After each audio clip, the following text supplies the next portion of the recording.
ಎಲ್ಲ ಮಳೆ ಬೇಕಬೇಕು ಅಂತೇಳಿ ನಮ್ದು ಹೋರಾಟ ಯಾರು ನೋಡಲ್ಲ ಇಲ್ಲಿ ಈಗೆಲ್ಲ ಅಲ್ಲಿ ನೋಡುವಂತ ವ್ಯವಸ್ಥೆಗಳಿದ್ದಾರೆ. ಇವೆಲ್ಲ ಕೂಡ ಕರೆದಿದ್ದೀರ. ನಾವೆಲ್ಲರೂ ಕೂಡ ಇಲ್ಲಿ ಬಂದು ಒಂದಷ್ಟು ಭಕ್ತಿಯ ಸಾಂಕೇತಿಕವನ್ನು ಒಂದಷ್ಟು ಆಚರಣೆಗಳನ್ನು ಮಾಡಬೇಕು. ಏಕಾದಶಿ ಮುಗಿದಲ್ಲಿ 2 ದಿನ ಆಗೋಗಿದೆ. ಇನ್ನು 3 ದಿನ ಅವರು ಏಕಾದಶಿ ಮಾಡ್ತಾನೆ ಇರ್ತೀರಿ. ದ್ವಾದಶಿ ತ್ರಯೋದಶಿ ಮಾಡ್ತೀರ. ಬಹಳ ವಿಶೇಷ ಅಂತ ಹೇಳಿದ್ರೆ ಇವತ್ತು ಯಾವುದೊಂದು ಧಾರ್ಮಿಕ ಕ್ಷೇತ್ರ ಮನುಷ್ಯನ ಅಜ್ಞಾನ ಅಂಧಕಾರ ನಾನತ್ವ ದೂರ ಆಗ್ಬೇಕು ಅಂತ ಹೇಳಿದ್ರೆ ಇಂಥ ಹಬ್ಬಗಳು ಹರಿದಿನಗಳು ಜಾತ್ರೆಗಳು ಬಹಳ ಶಕ್ತಿಯನ್ನು ಮೆರುಗನ್ನು ಕೊಡ್ತದೆ. ಸಣ್ಣ ಹುಡುಗರಿದ್ದಾಗ ನೋಡ್ತಾ ಇದ್ವಿ, ಅದನ್ನ ಕಡಲೆಪುರಿ ಗುಡ್ಡ ಹಾಕಿ ಬಾಚ್ಕೊಂಡು ಹೋಗೋದೊಂದು ಸಂತೋಷ ಸಿಗ್ತಾ ಇತ್ತು ನಮ್ಗೆಲ್ಲ. ಅವ್ರ ಕಾಲಡಿ ತೂರ್ಸಿ ಏನೋ ಮಾಡಿ ತಪ್ಪಿಸ್ಕೊಂಡು ಹೋಗ್ತಾ ಇದ್ವಿ.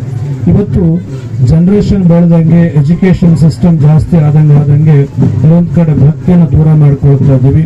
ಇವತ್ತು ಕ್ಷೇತ್ರಗಳು ಬದಲಾವಣೆಗಳಾಗ್ಬೇಕು. ಅದಕ್ಕೆ ಹೇಳ್ತಾರೆ ಅನ್ಯ ಕ್ಷೇತ್ರ ಕೃತಂ ಪಾಪಂ ಪುಣ್ಯ ಕ್ಷೇತ್ರ ವಿನಶ್ಯತೆ ಅಂತ. ಬೇರೆ ಬೇರೆ ಕ್ಷೇತ್ರಗಳಲ್ಲಿ ಮಾಡಿ ಬಂದಂತಹ ಪಾಪ ಕರ್ಮಗಳು ಇಂಥ ಪುಣ್ಯ ಕ್ಷೇತ್ರದಲ್ಲಿ ನಾಶವಾಗ್ತವೆ ಅಂತೇಳಿ.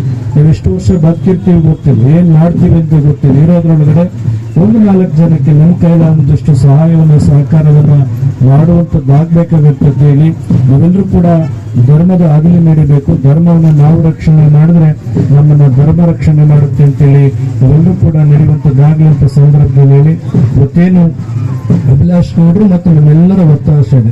ಏನಿವತ್ತು ಸುಮಾರು 15 ಎಕರೆ ಜಾಗ ಇದೆ ಇಲ್ಲಿ.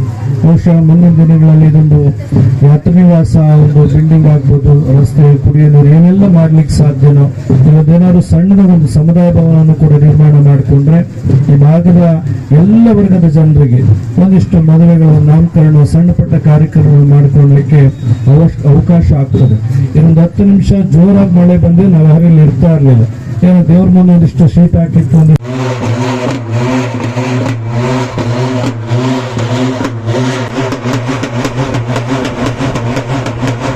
ಆದ್ರೂ ಕೆಳಗ್ ಕೂತ್ ಮಾತಾಡಿ ಹೋಗೋಣ, ನಾವ್ ಇನ್ನೊಂದ್ 5 ನಿಮಿಷ ಮಳೆ ಬಂದು ನಮ್ಮ ಊರಿಗೆ ಹೋಗ್ಬೋದಾಯ್ತು, ನಾವು ಖುಷಿಯಾಗಿದ್ವಿ.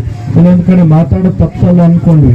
ಆದ್ರೂ ರಂಗನಾಥ ಸ್ವಾಮಿ ಆಶೀರ್ವಾದ ಕೃಪೆ ಇಚ್ಛೆ ಯಾರು ಏನಿತ್ತು ಗೊತ್ತಿಲ್ಲ. ಇವತ್ತು ಮಳೆನೂ ಕೂಡ ಸ್ವಲ್ಪ ಬಿಡುವಾಗಿದೆ. ಈ ಭಾಗದಲ್ಲಿ ಒಳ್ಳೆ ಮಳೆಯಾಗ್ಲಿ ಬೆಳೆ ಆಗ್ಲಿ ಅಂತೇಳಿ ಭಗವಂತನಲ್ಲಿ ಪ್ರಾರ್ಥನೆ ಮಾಡಿ ಯಾವತ್ತಾದ್ರೂ ಈ ಸಮುದಾಯ ಭವನವನ್ನು ಪ್ರಾರಂಭ ಮಾಡ್ಕೊಳ್ಳಿ. ನಾನು ಶ್ರೀಮಠದ ವತಿಯಿಂದ 100 ಮೂಟೆ ಸಿಮೆಂಟ್ 25,000 ಹಣವನ್ನ ನನ್ನ ಮೊದಲನೇ ಕಾಣಿಕೆ ಕೊಡುವಂತ ಕೆಲಸವನ್ನ ಮಾಡ್ತೇನೆ. ಯಾಕೆಂತೇಳಿ ನಾನು ಯಾವುದೇ ಪ್ರಚಾರಕ್ಕೆ ಬರಲಿಲ್ಲ, ಪ್ರಚಾರ ಮಾಡುವುದಿಲ್ಲ. ಸುಮಾರು ದೇವಸ್ಥಾನಗಳಿವೆ. ನಮ್ಮ ಕುಂಚಿಟಿಗರ 48 ಕುಲಗಳ ದೇವಸ್ಥಾನಗಳನ್ನ ಸುಣ್ಣ ಬಣ್ಣ ಕಾಣುವಂತ ಕೆಲಸ ಈಗಾಗಲೇ ಸುಮಾರು 27 ದೇವಸ್ಥಾನಗಳು ಜೀರ್ಣೋದ್ಧಾರ ಆಗಿದ್ದಾವೆ, ಕಣ್ಮುಂದೆ ಇದೆ. ನಮ್ಮ ಉಗ್ರೇಶ್ವರ ಮನೆ ದೇವರು ಕೂಡ ಈಗ ಮುಗಿ ಹಂತದಲ್ಲಿ ಬಂದಿದೆ. ಪ್ರಾರಂಭದಲ್ಲಿ 3 ಲಕ್ಷ ರೂಪಾಯಿ ಪ್ರಾರಂಭ ಆಗಿದೆ. 1 ಕೋಟಿ ರೂಪಾಯಿ ದೇವಸ್ಥಾನ ಈಗಾಗಲೇ ಲೋಕಾರ್ಪಣೆಗೆ ಸಿದ್ಧವಾಗಿದೆ. ಮಡಕ್ಷಿರ ಭಾಗದಲ್ಲಿ ತಮ್ಮದೇಳಿ ಆಂಜನೇಯ ಸ್ವಾಮಿ ದೇವಸ್ಥಾನ ಇರ್ಬೋದು, ನಮ್ಮ ಮಧ್ಯನಹಳ್ಳಿಯ ಪೂಜಾರಿ ಇದ್ದಾರೆ, ಅವ್ರ ಊರಿನ ದೇವಸ್ಥಾನ ಸುಮಾರು 50 ಲಕ್ಷ ರೂಪಾಯಿ ದೇವಸ್ಥಾನಗಳು. ನಾನು ಸಂಕಲ್ಪ ಮಾಡಿದ್ದೇನೆ, ನಾನು ಕಣ್ಮುಚ್ಚೋದ್ರೊಳಗಡೆ ನಮ್ಮ 48 ಕುಲಗಳ ದೇವಸ್ಥಾನಗಳು ಜೀರ್ಣೋದ್ಧಾರ ಆಗ್ಬೇಕು, ಸುಣ್ಣ ಬಣ್ಣ ಕಾಣಬೇಕು. ನಮ್ಮ ಬಂಡಿ ಮನೆ, ಕಟ್ಟೆ ಮನೆ, ಅಮಾವಾಸ್ಯ ಮನೆ, ನಮ್ಮ ಬುಡಕಟ್ಟು ಸಂಸ್ಕೃತಿ ಉಳಿಬೇಕಾದಾಗ ಎಲ್ಲರನ್ನೂ ಪ್ರೀತಿಸಬೇಕು. ಬಹುಶಃ ಕುಂಚಿಟಿಗ ಜಾತಿ ಅಥವಾ ಕುಂಚಿಟಿಗ ಜನಾಂಗ ಯಾವುದೇ ಜನಾಂಗದ ವಿರುದ್ಧ ಅಲ್ಲ, ಎಲ್ಲರನ್ನೂ ಕೂಡ ಪ್ರೀತಿಯಿಂದ ಗೌರವದಿಂದ ಕಾಣುವಂತ ಒಂದು ಜಾತಿ, ಅದು ಕುಂಚಿಟಿಗ ಜಾತಿ ಅನ್ನುವಂಥದ್ದು. ಇವತ್ತು ನಮ್ಮ ದೇವರ ಆಚೆಗೆ ಬಂದ್ರೆ 12 ಜನ ಕೈವಾಡಸ್ಥರು ಬರಬೇಕು. ಇವತ್ತು ನಮ್ಮ ಎಷ್ಟೋ ಮನೆ ಪೂಜಾರಿಗಳಿಗೆ ದಲಿತರು ಪಟ್ಟದ ಪೂಜಾರಿದ್ದಾರೆ, ನಾಯಕರ ಪಟ್ಟದ ಪೂಜಾರಿದ್ದಾರೆ, ಬೆಸ್ತರು ಪಟ್ಟದ ಪೂಜಾರಿದ್ದಾರೆ, ಲಿಂಗಾಯತರ ಪಟ್ಟದ ಪೂಜಾರಿ ಅಂದ್ರೆ ಎಲ್ಲರನ್ನು ಇವತ್ತು ನಮ್ಮ ಒಬ್ಬ ಅರ್ಚಕರೇ ನಾವು ಪಟ್ಟ ಕಟ್ಟಬೇಕು ಅಂತ ಹೇಳಿದ್ರೆ ಒಂದು ಪಟ್ಟದ ಅರೆಯನ್ನು ಕೂಡ ನಾವು ಗೌರವದಿಂದ ಕಾಣುವಂತದ್ದಾಗ್ತದೆ. ಇವತ್ತು ಸಮಾಜ ಆರೋಗ್ಯಕರವಾಗಿ ನಿರ್ಮಾಣ ಆಗ್ಬೇಕಾಗ್ತದೆ. ಒಳ್ಳೆ ಸಮಾಜ ನಿರ್ಮಾಣ ಆಗ್ಬೇಕು ಅಂತ ಹೇಳಿದ್ರೆ ಯಾರು ಕೂಡ ದಿಕ್ಕು ತಪ್ಪಿಸುವಂತ ಕೆಲಸಗಳು ಕುಟುಂಬಗಳಾಗಬಾರ್ದು. ನಾವೆಲ್ಲರೂ ವಸುಧೈವ ಕುಟುಂಬಕಂ, ಇಡೀ ವಿಶ್ವವೇ ನನ್ನ ಕುಟುಂಬ ಅನ್ನುವಂಥ ಭಾವನೆಯಲ್ಲಿ ಬದುಕಬೇಕಾಗ್ತದೆ. ರಾಗವನ್ನ, ದ್ವೇಷವನ್ನ, ಅಸೂಯೆಗಳನ್ನ ಬಿಟ್ಟು ನಾವೆಲ್ಲರೂ ಒಂದೇ ಅನ್ನುವಂಥ ಭಾವನೆ ಇಟ್ಕೊಳ್ಬೇಕು. ಇವತ್ತು ಇರಬಹುದಾಗಿತ್ತು ಶಿರಾ ಭಾಗದಲ್ಲಿ ಬಹುಶಃ ಅಧಿಕಾರ ಆಗ್ಲಿ ಏನಿವತ್ತು ಎಲ್ಲರ ಕನಸನ್ನ ಕಾಣ್ತಾ ಇದ್ರು. ಒಂದೊಂದು ಅವಕಾಶಗಳನ್ನ ಭಗವಂತ ಎಲ್ಲರಿಗೂ ಕೊಟ್ಟು ನೋಡ್ಬೇಕಾಗ್ತದೆ. ಇವತ್ತು ಅಪ್ಪ ಹಾಕಿ ದಾಲ್ದ ಮರ ಅಂತ ನಾವು ಒಂದರಲ್ಲೇ ಜೋತಾಡುವಂತ ಅವಶ್ಯಕತೆ ಇಲ್ಲ. ಹೊಸಬರಿಗೆಲ್ಲ ಹೊಸ ಮಕ್ಕಳಿಗೆ ಅವಕಾಶಗಳನ್ನ ಕೊಟ್ಟಿದ್ದಾದ್ರೆ ಕ್ಷೇತ್ರಗಳನ್ನ, ರಾಜ್ಯಗಳನ್ನ, ಬದಲಾವಣೆಗಳನ್ನ ಕಾಣ್ಲಿಕ್ಕೆ ಸಾಧ್ಯ ಆಗತ್ತೆ. ಬಹುಶಃ ಏನ್ ಅಭಿಲಾಷ್ ಗೌಡ್ರ ಪ್ರೀತಿಗೆ, ಅವ್ರ ಮೇಲಂತ ವಿಶ್ವಾಸಕ್ಕೆ ಎಲ್ಲರೂ ಕೂಡ ಏಕಕಾಲಕ್ಕೆ ಬಂದು ಅವರ ಕುಟುಂಬಕ್ಕೆ ಅವರು ಅರಸಿದ್ದಾರೆ.